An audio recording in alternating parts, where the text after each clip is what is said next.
ආදරණීය දිනපොතට ඔයාලා හැමෝම ආදරයෙන් පිළිගන්නවා. ඉතින් ඊයේ පොය දවසනේ. ඒ නිසා මමයි හස්බන්ඩ්ුයි අපි දෙන්නත් එක්කම ගියා දෙවුන්දර. අපි ගෙදරින් දවල් 12 පහ වෙලා වගේ තමයි ගියේ. ඉතින් අපි ගාල්ලේ ඉඳලා මාතර යන නිසා අපිට පැය එකහමාරක් වගේ කාලයකින් දෙවුන්දර දේවාලයට ළඟා වෙන්න පුළුවන් වුණා. ඒ වෙලේ නම් ගොඩාක් තදට අවුව පායලා තිබුණා.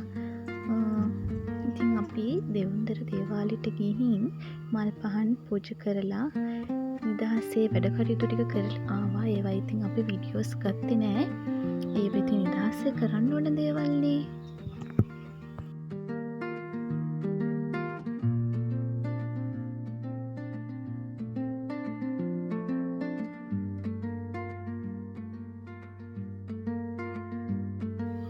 ඉතින් ඊට පස්සේ අපි ගෙදර එන ගමනේදී අපිට හිතුණා මාතර නිල්වලා රිවර් පාර්ක් එකටත් ටිකක් ගිහිල්ලා එන්න ඕනි කියලා. ඒ නිසා ඉතින් අපි දෙන්න ඒක බලන්නත් ගියා. ඒක ඕපන් කරලා ගොඩාක් දවස් වුණත් අපි යන්න ආසාවෙන් හිටියා. ඒක ඇතුලේ මොන වගේද කියලා බලන්න. ඉතින් ඒකට අපිට ඔන්න ඊයේ තමයි අවස්ථාව ලැබුණේ. ඔන්න ඉතින් අපි දැන් නිල්වලා රිවර් පාර්ක් එක ඇතුළට යන්නයි හදන්නේ.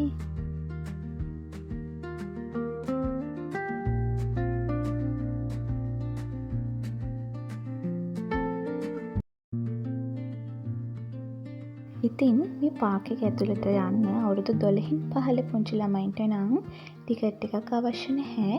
වැඩිහිටියන්ට නම් රුපියල් 50ක ටිකට් එකක් ගන්න ඕනේ. ඉතින් ඔන්න අපි දෙන්න ටිකට් උත් අරන් ඔන්න ඔතනින් තමයි ඇතුල් වුණේ. ඉතින් අපි දැන් ඇවිදගෙන යනවා. ඉතින් මේ පාර්ක් එක මොන වගේද කියලා බලන්න.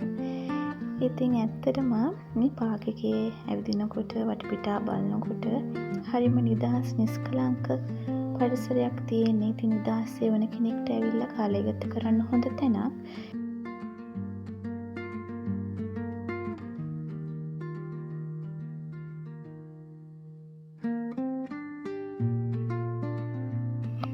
මේ මාතර නිල්වලා රිවර් පාර්ක් එක ඉතින් ගොඩාක්ම වටින්නේ පුංචි දරුවන්ට.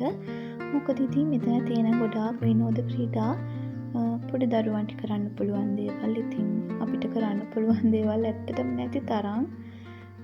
අනේ බලන්නකෝ මේ කෝච්චිය දකින්නකොට මටත් ආස හිතුණා මේකේ රවුමක් කියන්න. ඉතින් මෙන්න මේ වගේ කුරුළු වෙනකොට තිබුණා. මෙන්න මේක දකින්නකොට නම් මටත් හිතුණා මේක ඇතුලෙන් රිංගල ගිහින් අතනින් ආයි පල්ලම් බහැරෙන්න. ඇත්තටම ආසයි. අපිටත් පුංචි කාලේට යන්න හිතනවා. ඉතින් ආයේ මේව දකින්නකොට ඉතින් එතන පුංචි දරුවන්ට සෙල්ලම් කරන්න පූල් එකක් එහෙමත් තිබුණා. ඉතින් මේ හැම ක්‍රීඩාවකටම රුපියල් 500ක ටිකට් එකක් ගන්න ඕනේ. එතකොට තමයි මේ හැම ක්‍රීඩාවක්ම කරන්න පුළුවන් වෙන්නේ. ඉතින් ඔන්න ඔය විදිහට ඉතින් අපි මාතර නිල්වලා රිවර් පාර්ක් එකත් එක බලාගෙන අපි ආයෙ ගෙදර එන්න පිටත් වුණා. ඉතින් අපි දෙවුන්දර යනකොට ගියේ ගාල්ල මාතර ප්‍රධාන මාර්ගයේ. ඉතින් අපි ආයෙත් ගෙදර එද්දි ආවේ වෙන අතුරු පාරකින්. ඉතින් අන්න ඒ එන පාරේදී තමයි අපිට මෙන්න මේ ලස්සන වැව දකින්න හම්බුනේ. ඉතින් මේ වැවට කියන්නේ බුරාල වැව කියලා.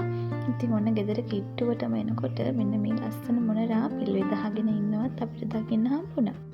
ඔන්න ඔහොම තමයි ඉතින් අපි දෙන්නගේ ඊයේ දවස ගෙවිලා ඉවර වුණේ.